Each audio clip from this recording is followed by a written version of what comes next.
الحمد لله نحمده ونستعينه ونستغفره ونؤمن به ونتوكل عليه ونعوذ بالله من شرور أنفسنا ومن سيئات أعمالنا من يهده الله فلا مضل له ومن يضلله فلا هادي له ونشهد أن لا إله إلا الله وحده لا شريك له ونشهد أن سيدنا ومولانا محمدا عبده ورسوله أما بعد فقد قال النبي صلى الله تبارك وتعالى عليه وسلم سباب المسلم فسوق وقتاله كفر او كما قال علیہ الصلاۃ والسلام۔ میرے عزیز دوستوں اور بزرگوں، پچھلے کئی جمعوں سے زبان کی ہلاکتوں اور زبان کے گناہوں کے متعلق بات چلی آ رہی ہے۔ آج بھی اسی حوالے سے بات کرنی ہے کہ زبان کے گناہوں میں سے ایک بہت بڑا گناہ وہ کسی مسلمان کو گالی دینا ہے۔ جھوٹ پہ بات ہوئی، غیبت پہ بات ہوئی اور گناہوں پہ بات ہوئی۔ گالی دینا کسی مسلمان کو حدیث پاک میں آتا ہے، جو حدیث آپ کے سامنے تلاوت کی ہے کہ سباب المسلم فسوق وقتالہ کفر، کہ کسی مسلمان کو گالی دینا یہ فسق ہے، یہ بندہ فاسق بن جاتا ہے۔ ایک دوسری حدیث میں آتا ہے جب دو بندے آپس میں گالی دینا شروع کر دیتے ہیں تو یہ ہلاکت کے کنارے تک پہنچ جاتے ہیں، بس ہلاک ہونے کو ہے۔ گالی دینا اتنا بڑا جرم ہے۔ حدیث میں آتا ہے کہ جب میری امت کسی جو گالی دینا شروع کر دیتی ہے تو سقطت من عین اللہ، اللہ کے آنکھ سے گر جاتی ہے۔ ہم کہتے ہیں نا فلاں بندہ میری آنکھوں سے گر گیا ہے، تو اوپر کسی بڑے منزل سے بندہ گرتا ہے پھر بھی اڑ جاتا ہے، آنکھوں کا گرا ہوا پھر۔ تو اللہ تعالیٰ فرماتا ہے جب یہ امت گالیاں دینے شروع کر دیتی ہے تو اللہ کی آنکھوں سے، ان کی رحمت سے، ان کے نظر کرم سے گر جاتی ہے۔ تو اس لیے گالی دینے سے اپنے آپ کو بچانا ہے۔ مسلمان کیا، کافر کو بھی گالی نہیں دینا۔ اور اللہ کے رسول صلی اللہ علیہ وسلم نے تفصیل سے بتایا ہے کہ کس کس کو گالیاں نہیں دینی۔ سب سے بڑی گالی اور گالیوں میں سب سے خطرناک وہ اللہ رسول کو گالی دینا ہے۔ حدیث میں آتا ہے، حدیث قدسی ہے کہ ابن آدم وہ مجھے گالی دیتا ہے ولا ينبغي له ان يشتمني، اور اسے مناسب نہیں ہے کہ وہ مجھے گالی دے۔ یہ بات اس کے لیے مناسب نہیں ہے۔ کیسے گالی دیتا ہے انسان اللہ کو؟ کہتے ہیں کہ فلاں اللہ کا بیٹا ہے، تو گالی اسے کہتے ہیں جو آپ ایک نسبت کسی کی طرف ایسی کرے کہ اس سے اس کا دل دکھے، وہ ناراض ہو، اسے برا لگے۔ تو اللہ کی طرف ولد کی نسبت کرنا، اللہ کی طرف بیٹے کی نسبت کرنا، اللہ اس سے ناراض ہوتا ہے، کیونکہ اللہ لم یلد ولم یولد ہے، نہ وہ کسی کا باپ ہے اور نہ کسی کا بیٹا۔ اس کی مثال دنیا میں اگر ہم سمجھنا چاہیں، ایک عورت ہے، ایک لڑکی ہے، شادی اس کی ہوئی نہیں، اور کوئی شخص آ کر ایک بچے کو پکڑ کر لا کر کہتا ہے کہ یہ اس کا بیٹا ہے، تو یہ اس کے حق میں گالی ہے یا کہ صفت ہے؟ اس کی گالی ہے، بلکہ اتنی بڑی گالی ہے اس پہ قتل تک ہو جاتے ہیں۔ تو یہ لڑکی یا عورت یہ تو پھر بھی آگے جا کے شادی کر کے اس کا بیٹا ہو سکتا ہے، اللہ کا تو سرے سے بیٹا ہے ہی نہیں، وہ تو پاک ہے ان چیزوں سے، پھر آپ کہتے ہو کہ عیسیٰ علیہ السلام والعیاذ باللہ اللہ کا بیٹا ہے تو اللہ کو گالی دینا ہے، یہ سب سے خطرناک بات ہے۔ اور علامہ ابن قدامہ رحمۃ اللہ علیہ فرماتے ہیں کہ اللہ کو گالی دینا، اللہ کے رسول کو گالی دینا، فقد کفر، یہ بندہ فوراً کافر ہو جاتا ہے۔ اس لیے اللہ رسول کو گالی دینا، یہ اس سے اپنے آپ کو بچانا چاہیے۔ ایک ہے خود گالی دینا، وہ تو الحمدللہ ہم نہیں دے رہے، نہ دے سکتے ہیں، نہ کسی مسلمان سے اس کا تصور کیا جا سکتا ہے۔ ایک ہے کسی دوسرے سے کہلوانا۔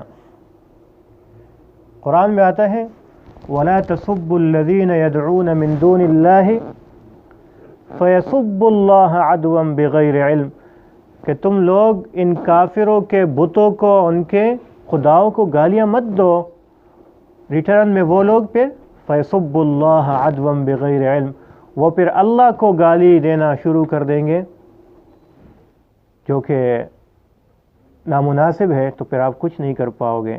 اور یہ ایسا ہی ہے جیسے آپ نے خود گالی کہلوائی ان سے۔ تو آپ کسی کو گالی دو گے، آپ کسی اس کے بت کو گالی دو گے تو وہ ظاہر ہے آپ کے خدا کو گالی دے گا، تو اس کا باطل بت ہے، وہ غلطی پر ہے، لیکن پھر بھی ہم نے اسے گالی نہیں دینی۔ تو اللہ رسول کو گالی نہیں دینا نہ دلوانی ہے، نہ کسی سے کہلوانی ہے، اس سے نچلا درجہ۔ صحابہ کو گالی دینا، حدیث میں آتا ہے من شتم اصحابی فعلیہ لعنت اللہ والملائکۃ والناس اجمعین، جو میرے صحابہ میں سے کسی کو گالی دیتا ہے تو اس پہ اللہ کی لعنت ہو، فرشتوں کی لعنت ہو، تمام کے تمام لوگوں کی لعنت ہو، وہ اللہ کی رحمت سے دور ہے۔ کیسے ہم کسی ایسے شخص کو گالی دے سکتے ہیں جن کے متعلق اللہ نے کہا ہے کہ رضی اللہ عنہم ورضوا عنہ، اللہ ان سے راضی ہے، وہ ان سے راضی ہے۔ اور ایک اور جگہ آتا ہے وَكُلًّا وَعَدَ اللَّهُ الْحُسْنَى، صحابہ تمام کے تمام کے ساتھ اللہ نے اچھے سلوک کا وعدہ کیا ہے، اچھے مرتبے کا وعدہ کیا ہے، جنت کا وعدہ کیا ہے۔ جن کو دنیا میں بشارتیں ملی ہے کہ ابو بکر جنت میں ہے، عمر جنت میں ہے، عثمان جنت میں ہے، علی جنت میں ہے، طلحہ اور زبیر جنت میں ہے، سعد بن ابی وقاص جنت میں ہے، ابو عبیدہ بن جراح جنت میں ہے، اور سعید بن زید جنت میں ہے۔ ان کو دنیا میں اللہ نے بشارت دی جنت کی، تو ہم کون ہیں انہیں گالی دینے والے؟ اس لیے صحابہ کو گالی دینا یہ بہت خطرناک بات ہے، اس سے بھی اپنے آپ کو بچانا چاہیے۔ وقت مختصر ہے، اس لیے مختصراً اس موضوع کو کوشش کرتے ہیں ختم کریں۔ اس کے بعد اللہ رسول صحابہ کے بعد جو خطرناک بات ہے گالی دینا، وہ ہے والدین کو گالی دینا، اپنے ماں باپ کو گالی دینا۔ حدیث میں آتا ہے کہ آدمی اپنے ماں باپ کو گالی دیتا ہے، تو صحابہ نے پوچھا یا رسول اللہ وَكَيْفَ يَشْتِمُ وَكَيْفَ يَشْتِمُ الرَّجُلُ أَبَوَيْهِ، آدمی کیسے اپنے والد کو، اپنے باپ کو، اپنی ماں کو گالی دے گا؟ کوئی بھی نہیں دیتا۔ تو فرمایا کہ یشتم الرجل اباہ، یشتم الرجل اباہ فیشتم ابیہ، ایک شخص ہے وہ کسی دوسرے کے باپ کو گالی دیتا ہے تو وہ ریٹرن میں اسے اس کے باپ کی گالی دیتا ہے۔ دوسرا شخص ہے اس کو ماں کی گالی دیتا ہے تو وہ ریٹرن میں اس کو ماں کی گالی دیتا ہے۔ یہ اس نے نہیں دی، اصل میں تو نے اپنے ماں باپ کو گالی دی۔ تو اپنے ماں باپ کو گالی دینا یہ بہت خطرناک بات ہے، اور یہ شخص اللہ کی رحمت سے دور ہے۔ ملعون من یشتم اباہ، حدیث میں آتا ہے وہ شخص اس پہ لعنت ہے جو اپنے باپ کو گالی دیتا ہے۔ وملعون من یشتم امہ، اور اس شخص پہ لعنت ہے جو اپنی ماں کو گالی دیتا ہے۔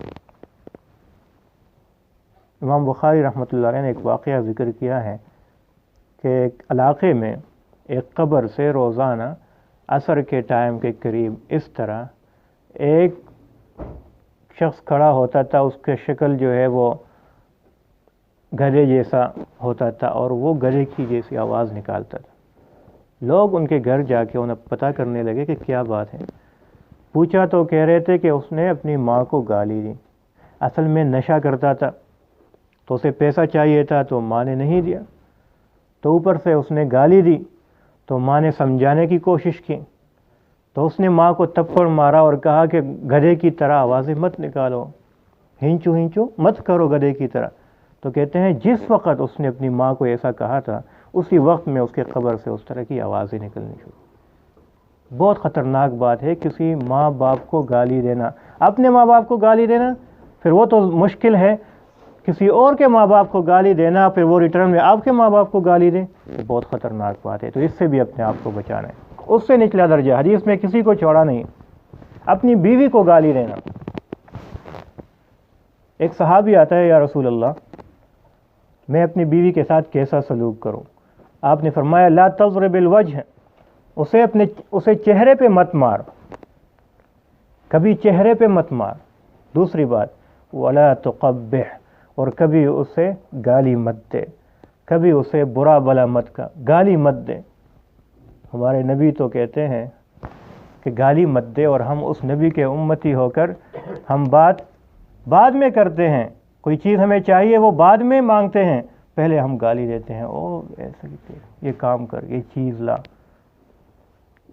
تو بیوی کو گالی دینا یہ بھی منع اس سے آیا ہے حدیث پاک میں۔ اور اصل میں جب گھر میں بیوی کو بندہ گالی دیتا ہے، ایک تو گناہ کرتا ہی ہے، دوسرا اپنے بچوں کو گالیاں سکھاتا ہے، تو اس کے بچے گالی سیکھتے ہیں، پھر وہ واپس وہی گالی دوسروں کو دینے لگ جاتے ہیں، تو اپنے بچوں کا بھی مستقبل برباد کرتے ہیں۔ اور ایسا گھر کبھی بھی خوشحال نہیں رہ سکتا۔ بیوی آپ کی گالیاں سنے گی، کب تک سنے گی؟ ایک دفعہ اس کا جو لیول ہے وہ پارا چڑھ جائے گا، اور آپ کو گالیاں دینی شروع کی اس نے، وہ بھی تو دے سکتی ہے، پھر اس کو کوئی نہیں روک سکتا اسے گالی دینے سے۔ تو وہ گھر جہنم بن جاتا ہے، وہ زندگی عذاب بن جاتی ہے کہ گھر میں بھی ایسا ماحول ہو، باہر بھی ہو، تو اپنی بیوی کو کبھی بھی گالی مت دیں۔ اس کے بعد آتا ہے کہ خادموں کو اور نوکروں کو، ملازموں کو گالی دینا، اس سے بھی منع آیا ہے۔ آپ علیہ الصلوۃ والسلام کے ایک خادم تھے، خادم خاص تھے، ان کا نام تھا حضرت انس رضی اللہ تعالیٰ عنہ، اور 10 سال انہوں نے خدمت کی۔ وہ فرماتے ہیں کہ حضور صلی اللہ علیہ وسلم نے 10 سال میں مجھے کبھی گالی نہیں دی۔ گالی تو چھوڑے، وہ انہیں یہ تک نہیں کہا کہ یہ کام کیوں کیا، یہ تک نہیں کہا۔ ایک اور صحابی ہے حضرت ابو ذر رضی اللہ تعالیٰ عنہ، تو اس نے فرماتے ہیں، وہ خود فرماتے ہیں کہ سببت رجلا فعیرته بأمی، ایک شخص کو، ایک غلام کو میں نے گالی دی، اور میں نے اسے ماں کی گالی دی۔ کیسے؟ ان کی ماں تھی کالی حبشن، تو میں نے کہا او کالی کی اولاد ادھر آیا، یہ کام کر۔ تو حضور صلی اللہ علیہ وسلم نے یہ بات سن لی، تو مجھے فرمانے لگے انت امرؤ فیک جاہلیہ، تم تو ایسے آدمی ہو تمہارے اندر اب بھی جاہلیت کے اثرات ہیں، اب بھی جاہلیت کے جراثیم ہیں۔ کہتے ہیں اس دن کے بعد میں نے اس غلام کے ساتھ ایسا سلوک شروع کیا، جو خود اپنے لیے پہننے کو لاتا اسے بھی پہناتا، جو خود کھاتا اسے کھلاتا، جہاں پر میں خود رہتا اسی طرح کی رہائش میں نے اسے دی، سب کچھ کیا۔ لوگ مجھے کہنے لگے یہ تو غلام ہے، یہ کیا کر رہے ہو آپ؟ میں نے کہا میں نے اس کا دل دکھایا ہے گالی دے کر، تو میں چاہتا ہوں اس کے ساتھ اچھا سلوک کر کے اس کا بدلہ چکاؤں۔ تو آج یہ بات بھی بہت عام ہے، ہم اپنے نوکروں کو، ملازموں کو بلا وجہ ٹوکتے ہیں اور گالیاں دیتے ہیں، اور وہ بیچارے بھی سنتے ہیں۔ کیوں؟ کیونکہ انہیں ہم تنخواہ دیتے ہیں، تو تنخواہ وہ کام کا لیتا ہے، گالیاں سننے کا نہیں لیتا، یا تیرے لیکچر سننے کا نہیں لیتا۔ تو اس میں بھی بہت زیادہ احتیاط کرنی چاہیے، غلاموں کو، خادموں کو خاص طور پہ گالی مت دے۔ اس کے بعد آتا ہے آپس میں گالی اکثر بندہ تب دیتا ہے جب لڑائی جھگڑا ہوتا ہے۔ تو حدیث میں آتا ہے کہ منافق لوگوں کی 4 نشانیاں ہیں، ایک حدیث میں 3 ہیں، اس میں سے ایک ہے اذا خاصم فجر، جب وہ لڑائی شروع کرتا ہے تو گالیوں پہ اتر آتا ہے، تو یہ پکا منافق ہے، یہ مسلمان ہو ہی نہیں سکتا جو لڑائی شروع کرتے ہوئے ہی گالیاں شروع کر دیتا ہے۔ اذا خاصم فجر، یہ کس کی نشانی ہے؟ منافق کی۔ یہ بندہ سرے سے مسلمان ہو ہی نہیں سکتا، حدیث میں آتا ہے۔ تو ہم کیا کریں اگر کوئی شخص گالی دے؟ حضرت ابوبکر صدیق رضی اللہ تعالیٰ عنہ ایک دفعہ کسی کے ساتھ بات بڑھ گئی اور وہ اسے گالی دینے لگا اور یہ سنتے رہے. دور سے آپ علیہ السلام دیکھ رہے ہیں اور مسکرا رہے ہیں. فیعجب، مسکرا رہے ہیں. ایک بندہ گالی دے رہے ہیں حضرت ابوبکر صدیق کو، وہ سن رہے ہیں، آپ علیہ السلام مسکرا رہے ہیں. جب گالیاں کافی بڑھ گئی تو ایک دو حضرت ابوبکر صدیق نے بھی سنائی ان کو اس حوالے سے. تو آپ غصے ہو کے واپس چلنے شروع ہوئے. تو نے کہا یا رسول اللہ، وہ مجھے گالیاں دیتا رہا تو آپ ہنستے رہے، اور جب میں نے دو سنائی ان کو تو پھر آپ غصے ہوئے واپس جانا شروع ہوئے، کیا بات ہے؟ تو آپ علیہ السلام نے فرمایا کہ جب وہ تجھے گالیاں دے رہا تھا تو ایک فرشتہ یرد عنک، وہ تیری طرف سے اسے جواب دے رہا تھا. تو میں نے دیکھا تو میں مسکرایا کہ فرشتہ دیکھو یہ گالیاں دے رہا ہے، فرشتہ ادھر سے جواب دے رہا ہے. اور جب سے آپ نے گالی دینے شروع کی، جواب دینا شروع کیا، تو وہ فرشتہ ہٹ گیا. تو مجھے غصہ آیا کہ تو نے کیوں ایسا کیا؟ اچھا تھا کہ اسے اس کا جواب فرشتہ ہی دے دیتے. تو گالی اگر کوئی کہتا بھی ہے، اس کو جواب میں گالی دینا یہ اور بھی خطرناک بات ہے. امام زین العابدین رحمۃ اللہ علیہ کا واقعہ مشہور ہے. فرماتے ہیں ایک شخص آئے اور گالی دی انہیں، تو انہوں نے چہرے کو اس طرف پھیر دیا. تو وہ ادھر آ کے ادھر سے گالی دی، تو انہوں نے چہرے کو ادھر پھیر دیا. تو وہ شخص بھی بڑا، تو وہ اس طرف آ کے تو پھر سے گالی دی، تو انہوں نے پھر سے چہرہ پھیر دیا. تو وہ سوچنے لگے یہ تو بالکل اگنور ہی کرتا ہے، کوئی ریئیکشن ہی نہیں دکھاتا. تو اس نے کندھے سے پکڑ کر ایسا کہا کہ ایاک اعنی، تجھے کہہ رہا ہوں، تجھے گالی تجھے دے رہا ہوں. آپ تو ایسا ہو جیسے دیوار کو کہہ رہا ہوں، تجھے کہہ رہا ہوں، ہلایا اس طرح. تو آپ نے فرمایا وعنک اعفی، اور میں بھی تجھے ہی معاف کر رہا ہوں. اس نے کہا ایاک اعنی، تجھے کہہ رہا ہوں، کہتے ہیں آپ ہی کو معاف کر رہا ہوں. آپ نے گالی دی تو میں نے معاف کر دیا، آپ نے دوسری گالی دی پھر میں نے معاف کر دیا، آپ نے تیسری گالی دی پھر میں نے معاف کر دیا. وہ شخص آگے قدموں میں گر گیا اور رونے لگا اور کہنے لگا کہ واقعی آپ سید ہو، واقعی آپ نبی کی اولاد میں سے ہو، آل میں سے ہو، ان کے اخلاق ایسے ہی ہونے چاہیے. یہ تو زندہ ہے، آپ نے مردوں کو گالی دینے سے منع فرمایا ہے. فرمایا لا تؤذوا الاموات، لا تسبوا الاموات، مردوں کو گالیاں مت دو، فتؤذوا به الاحیاء، اس کی وجہ سے تم زندوں کو تکلیف دیتے ہو. کسی کے باپ کو گالی دو گے، وہ نہیں ہے دنیا میں، تو اس کے بچوں کو تکلیف ہوگی. ایک بندہ مر گیا، جو کچھ بھی اس نے کیا ہے وہ گیا اپنے قبر میں اپنے اعمال کے ساتھ، اس کا حساب دے گا، لہذا اس کے اوپر انہیں گالی نہیں دینی چاہیے. یہ تو کیا، ایک صحابیہ ہے، ان کو بخار لگ گیا تھا، تو آپ علیہ الصلوۃ والسلام عیادت کرنے چلے گئے. فرمایا یا ام صاحب طبیعت ٹھیک نہیں لگ رہی. تو انہوں نے کہا یا رسول اللہ بخار نے گھیرا ہوا ہے، لا بارک اللہ فیک، جیسے ہم کہتے ہیں تیرا ناس ہو اس بخار کا، اس بخار کی ایسی کی تیسی، اس نے کام خراب کیا ہوا ہے. تو آپ نے فرمایا اسے گالی مت دو، اس کی وجہ سے تو تمہارے گناہ معاف ہو رہے ہیں، تو اس کا تو شکریہ ادا کرو کہ بخار آیا تو میرے گناہ معاف ہو گئے. تو آپ اسے گالی دے رہے ہو. تو نہ زندہ کو گالی دینا، نہ مردے کو گالی دینا، نہ کسی چیز کو گالی دینا، یہاں تک شیطان کو گالی دینے سے منع آیا ہے کہ جب بندہ شیطان کو گالی دیتا ہے تو شیطان پھولتا ہے، پھلتا ہے، وہ خوش ہوتا ہے کہ دیکھو یہ کام میں نے کیا ہے تبھی یہ مجھے گالی دے رہا ہے، میرے اندر بھی کچھ ہے. تو اس لیے اس بات سے اپنے آپ کو بچانا ہے. گالی دینا، یہ ماں باپ کو میں نے شروع سے بتایا کہ اللہ اور رسول کو گالی دینا سب سے خطرناک ہے، پھر صحابہ کو گالی دینا، پھر ماں باپ کو گالی دینا، بیوی کو گالی دینا، اور اپنے دوستوں کو گالی دینا. اسی طرح اپنے غلاموں اور ورکروں اور ملازموں کو گالی دینا، یہاں تک کہ مردوں کو بھی گالی دینے سے اپنے آپ کو بچانا چاہیے. اللہ تعالیٰ مجھے بھی اور آپ کو بھی اس پر عمل کرنے کی توفیق عطا فرمائے. سنت